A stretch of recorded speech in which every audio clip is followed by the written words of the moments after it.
दोस्तों, आज की कहानी है जेठ जी। आप मेरी बेटी के साथ अन्याय नहीं कर सकते। दोस्तों, कहानी शुरू करने से पहले अगर आपने हमारे चैनल को अभी तक सब्सक्राइब नहीं किया हो तो कर लीजिए ताकि आपके पास पहुंच सके हर नया वीडियो। देखो कल्याणी, तुम्हारी बेटी को जितना पढ़ना था हम पढ़ा चुके हैं। अब वह शुभ साफ ब्याह करके अपने ससुराल चली जाए, यही सबके लिए अच्छा रहेगा। ज्ञानेश्वर बाबू ने कड़े शब्दों में अपने छोटे भाई की पत्नी से कहा। लेकिन जेठ जी, मेरी स्वाति पहले अपने पैरों पर खड़ी होना चाहती है। उसकी इच्छा है कि सिर पर आसन रखकर दरवाजे की ओट में खड़ी कल्याणी जेठ जी को अपनी बेटी की इच्छा बताना चाहती थी, लेकिन उसकी बात अधूरी रह गई। इच्छा विशा कुछ नहीं होती है, मेरी वजह से ही तुम्हारी बेटी यहाँ तक पढ़ पाई है, वरना तो अब तो मैंने कह दिया है उसे तुम दोनों को मानना ही पड़ेगा। आखिर तुम दोनों का भाग्य विधाता तो मैं ही हूँ। कड़कते हुए ज्ञानेश्वर बाबू बोले तो कमरे से निकलकर स्वाति आई और तीखे स्वर में बोली, नहीं ताऊ जी, आप मेरे भाग्य विधाता नहीं है। ये सच है कि आपने मुझे पढ़ाया लिखाया है, लेकिन ये मत भूलिए कि मेरी माँ ने आपको इसकी पूरी कीमत दी है। अब मैं अपने पैरों पर खड़ी होकर अपनी माँ का सहारा बनना चाहती हूँ। मैं जानती हूँ कि मेरा फैसला आपको पसंद नहीं आएगा, इसलिए हम दोनों कल ही इस घर से चले जाएंगे। चलो माँ, कहते हुए स्वाति अपनी माँ का हाथ पकड़कर कमरे के अंदर चली गई। एक शाम राम स्वरूप जब फैक्ट्री से घर वापस आ रहा था तो उसने सड़क पर बच्चों को खेलते देखा। तभी उसकी नज़र तेजी से आते एक ट्रक पर पड़ी। उसने बच्चों को वहां से हट जाने को कहा। सभी बच्चे सड़क से हट गए, लेकिन एक बच्चा वहीं बैठा रहा। तब वह दौड़ते हुए आया और बच्चे को सड़क पर से हटा दिया, लेकिन अफसोस वह सभी ट्रक की चपेट में आ गया। अस्पताल में वह 2 दिनों तक मौत से लड़ता रहा, लेकिन फिर उसने दम तोड़ दिया। उसकी पत्नी कल्याणी पर तो दुखों का पहाड़ टूट पड़ा। अपनी बेटी को लेकर वह कहाँ जाएगी, क्या करेगी, उससे कुछ समझ नहीं आ रहा था। ऐसे में राम स्वरूप का बड़ा फुफेरा भाई ज्ञानेश्वर ने उसकी तरफ मदद का हाथ बढ़ाया। फैक्ट्री से पैसे दिलवाने में उसकी मदद की और अपने घर में रहने के लिए जगह भी दी। ज्ञानेश्वर बाबू की पत्नी सुशीला ने भी कल्याणी और स्वाति को अपना समझा। कल्याणी छल कपट से कोसों दूर थी। उसने अपने जेठ पर विश्वास करके अपनी सारी पूंजी उनके हवाले करते हुए कहा कि भैया, मैं तो कुछ जानती समझती नहीं, अब आप ही स्वाति की शिक्षा दीक्षा पूरी कराए। रुपये देखकर ज्ञानेश्वर बाबू के मन में लालच आ गया। उन्होंने तुरंत सारे पैसे अपने पास रख लिए और स्वाति का दाखिला एक सरकारी स्कूल में करा दिया। उसकी जरूरतों जैसे कॉपी किताबों के लिए पैसे देने में कटौती करने लगे। स्वाति के लिए ये सब बहुत असहनीय था, पर वह मेहनती थी, माँ की तकलीफ को समझती थी। उसने खूब मेहनत की और उस तंग हाली में भी वह 10वीं की परीक्षा में पूरे जिले में अव्वल आई।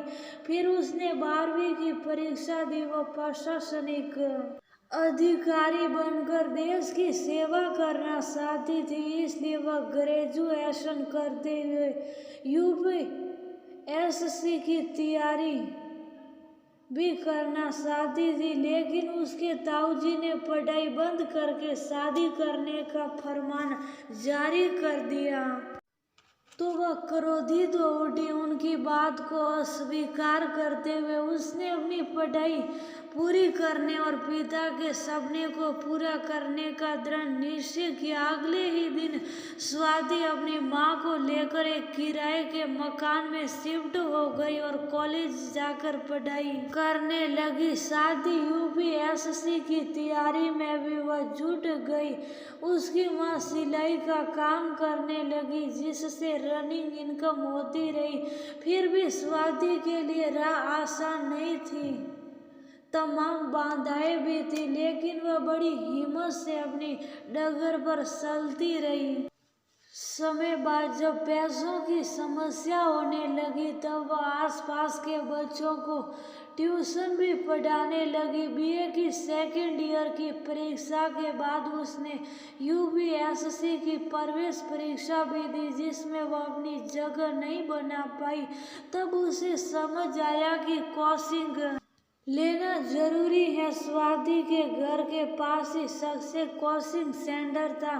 कॉलेज के बाद वह रोज शाम को क्लास के बाहर खड़ी होकर अध्यापकों के लेक्चर सुनने का प्रयास करती। एक दिन एक सज्जन ने उससे पूछ लिया कि तुम क्लास के बाहर ही क्यों खड़ी रहती हो, अंदर क्यों नहीं जाती। तब उसने अपनी आंखें नीची कर ली और धीरे से बोली कि कोचिंग क्लासेस की फीस के लिए उसके पास पैसे नहीं हैं।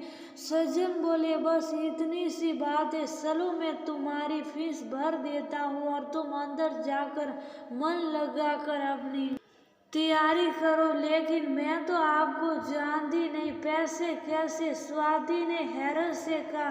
तभी क्लास खत्म हुई और सज्जन को देख एक लड़की ने कहा, पापा आप कब आए? तब सज्जन स्वाति से बोले, बेटी मेरा नाम चंद्रशेखर है, ये मेरी बेटी प्रिया है। मैं रोज यहाँ प्रिया को छोड़ने और लेने आता हूँ। अब तो जान गई ना मुझे। चंद्रशेखर ने स्वाति की फीस भर दी। प्रिया और स्वाति अच्छी सहेलियां बन गई थी। एक दिन स्वाति ने प्रिया को अपनी माँ से भी मिलाया।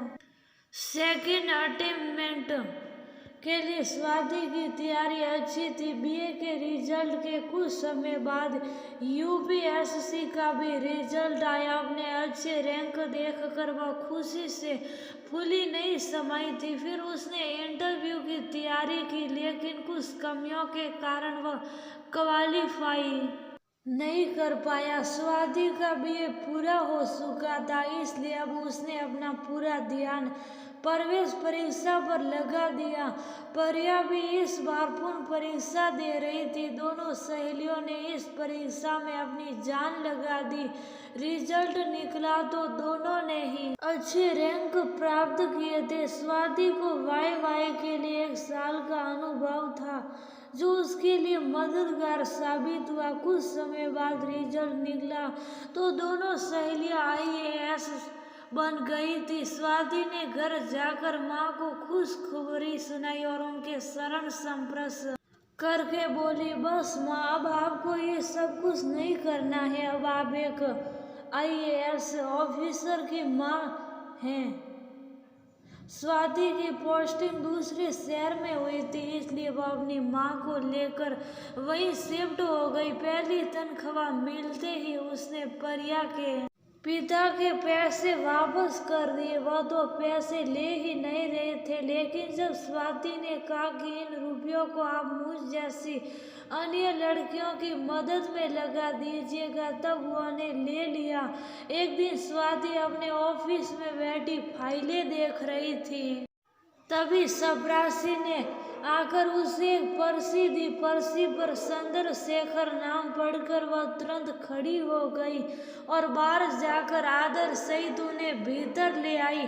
अपनी कुर्सी पर उन्हें बैठने के लिए आग्रह करते हुए वह बोली, अंकल आप इस कुर्सी पर बैठकर मुझे करथात करें, आप तो मेरे भाग्य विधाता हैं। कोचिंग करने के लिए अगर आप मेरी फीस नहीं भरते तो मैं न जाने कहाँ कहाँ भटक रही होती। आप तो नहीं बेटी, तुम अपनी मेहनत और लगन से इस मुकाम पर पहुंची हो।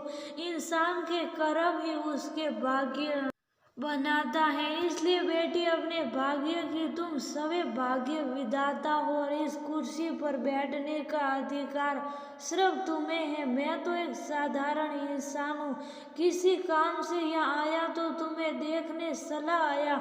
सदा खुश रहो, कहते हुए संदर शेख जी ने स्वाति के सिर पर अपना हाथ रखकर आशीर्वाद दिया और वापस चले गए।